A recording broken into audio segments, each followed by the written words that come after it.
नमस्कार स्टूडेंट्स। आज हम लोग एक ऐसे क्वेश्चन पर डिस्कस करेंगे जिस क्वेश्चन ने मुझे काफ़ी परेशान किया। ये क्वेश्चन मेरे इंस्टाग्राम अकाउंट पर एक मेरे फैन ने, मेरे व्यूअर ने पूछा, और उन्होंने ये पूछा तो 2 दिन पहले था।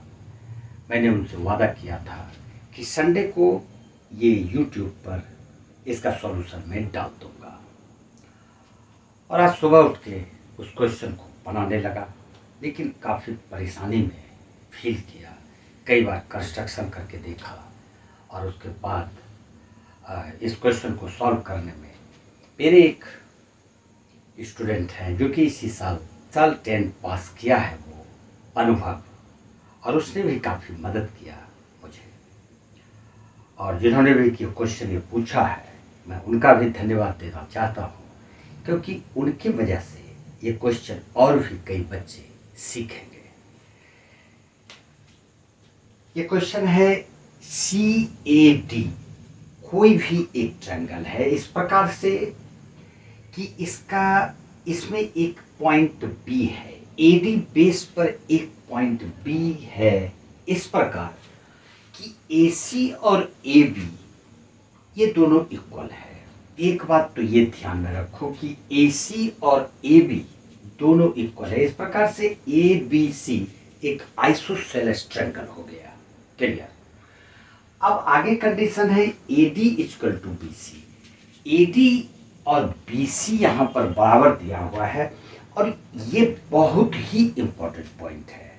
इस पॉइंट पर तो काफ़ी मैंने अपना ब्रेन लगाया है कि आखिर ये क्यों दिया, इसका क्या यूज है, और इसका सॉल्यूशन फाइंड करने के लिए मुझे कम से कम 2 घंटा लगा। फाइनली ये पाया कि बगैर इसके ये क्वेश्चन का सॉल्यूशन संभव ही नहीं था। तो इसमें ये जो BC दिया हुआ है, ये वाला, ये BC, और ये AD, ये पूरा लेंथ यहाँ से यहाँ तक, ये दोनों इक्वल दिया हुआ है। तो हमको फाइंड करना है एंगल BDC, यानी ये वाला एंगल हमको फाइंड करना है। ये तो है क्वेश्चन। इसके सॉल्यूशन को देखेंगे हम लोग पेशेंसली, धीरज से देखिए। और मैं एक बार फिर से उनका शुक्रिया अदा करता हूँ जिन्होंने ये क्वेश्चन हमसे इंस्टाग्राम पे पूछा है। मैं आप लोगों से रिक्वेस्ट करता रहता हूँ, आप लोगों को हमेशा कहता हूँ कि इंस्टाग्राम पे क्वेश्चन हमसे पूछा कीजिए। कोई भी क्वेश्चन हो आप इंस्टाग्राम पे पूछिए। चलिए इसके सॉल्यूशन में, ये कंस्ट्रक्शन बेस्ड क्वेश्चन है। आपको इसमें कंस्ट्रक्शन करना पड़ेगा, काफ़ी उटपटांग कंस्ट्रक्शन करना पड़ेगा, लेकिन काफ़ी ध्यान दे के इसको बारीकी से समझते हुए आगे बढ़ना होगा आपको। हम लोग ऐसा करते हैं कि ये जो AC साइड है और इसका AB साइड, ये एंगल यहाँ पर 100 दिया हुआ था। 100 ये गिवन है, ठीक।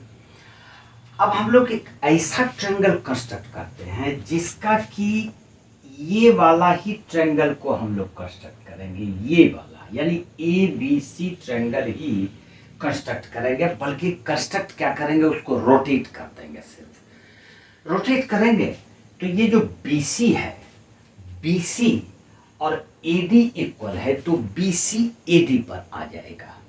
इस तरह से अगर उसको रोटेट करते हो तो ये BC मूव करके ऐसे ये AD पर आ गया। अब BC तो AD का जगह ले लिया, क्योंकि BC और AD इक्वल था भी, तो वो दोनों एक दूसरे को इक्वल करके जगह ऑक्युपाई कर लिया। लेकिन अदर जो 2 साइड्स है, AC और AB, ये कहाँ जाएगा? तो ये जाएगा, जब हम इसको इस तरह से रोटेट करेंगे तो ये AB साइड इधर आ जाएगा, यानी कि ये इस तरह से कुछ बन जाएगा।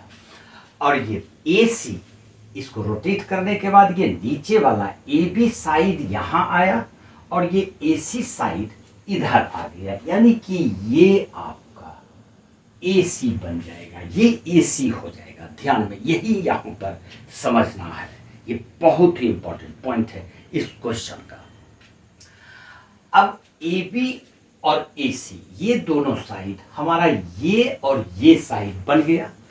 और BC साइड तो AD है, दोनों बराबर है, इसलिए दोनों एक दूसरे को ढक लिया, कोई अंतर नहीं पड़ा। तो इसका मतलब है कि ये और ये भी इक्वल होगा, क्योंकि इसका नाम हम लोग कुछ दे देते हैं, P दे दिए। तो ये PA वास्तव में AB है।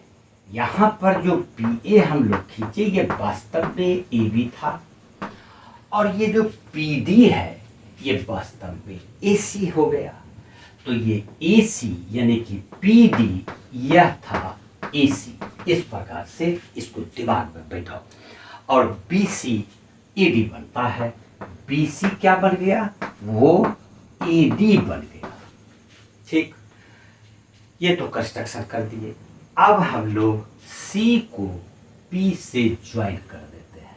इसको इस तरह से ज्वाइन कर दिया। ज्वाइन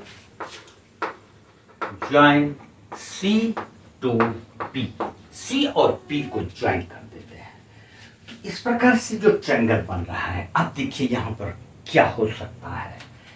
ये पूरा 100 डिग्री गिवन है और ये दोनों साइड इक्वल है, तो इसका मतलब ये एंगल और ये एंगल आइसोसेलेस प्रॉपर्टी से इक्वल हो जाएगा।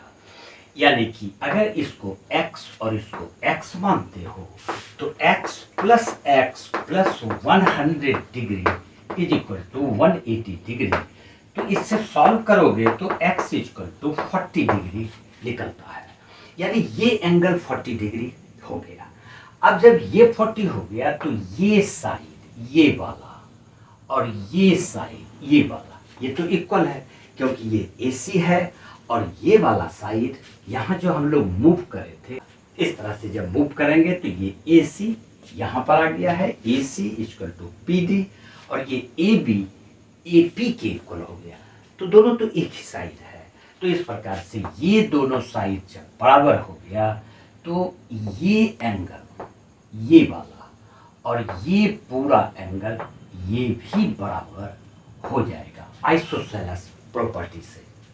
अब यहाँ पर देखो, जब ये ट्रायंगल CAB को रोटेट कर रहे थे तो ये जो एंगल है एंगल A, ये एंगल P बना था। यहाँ पर इसको भी ध्यान में रखना होगा। एंगल A एंगल P बना था। एंगल A 100 है तो ये 100 डिग्री हो गया।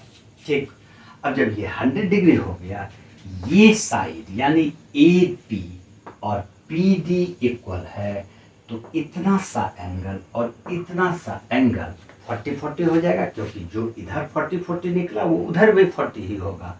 तो ये एंगल 40 डिग्री आ जाता है।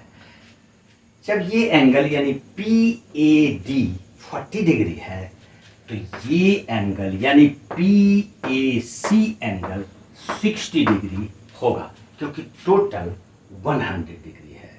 यानी कि PAC 60 डिग्री हो जाएगा। अब देखो, ये साइड और ये साइड इक्वल है, ये एंगल 60 डिग्री है, इसको हम लोग y मान लेते हैं और ये पूरा एंगल को y मान लेते हैं। तो y plus 60 degree, y plus 60 degree is equal to 180 degree. Therefore y is equal to 120 by 2 60 degree. इसका मतलब ये भी 60 डिग्री और ये भी 60 डिग्री। एक बात क्लियर हो जाता है कि APC एक इक्विलैटरल ट्रायंगल बन गया, यानी कि triangle APC is an equilateral triangle. और जब ये इक्विलैटरल ट्रायंगल हो गया तो AC equal to AP equal to PC, AC equal to AP equal to PC। तो यहाँ भी डबल मार्क लगा देते हैं, जिससे कि तीनों साइड इक्वल हो गया। लेकिन ये और ये साइड इक्वल था ही, और ये साइड इसके इक्वल है, तो इसका मतलब ये दोनों साइड भी इक्वल हो गया। अब जब ये दोनों साइड इक्वल है तो ये एंगल को हम लोग Z मान लेते हैं, और इतना सा भी एंगल को Z मान लेंगे।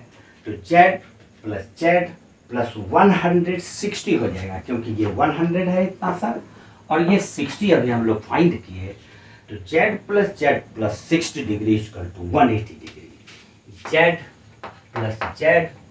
Plus 160 degree is equal to 180 degree. तो z का वैल्यू यहाँ आ जाता है 20/2 10 डिग्री, यानी कि z का वैल्यू 10 डिग्री आता है।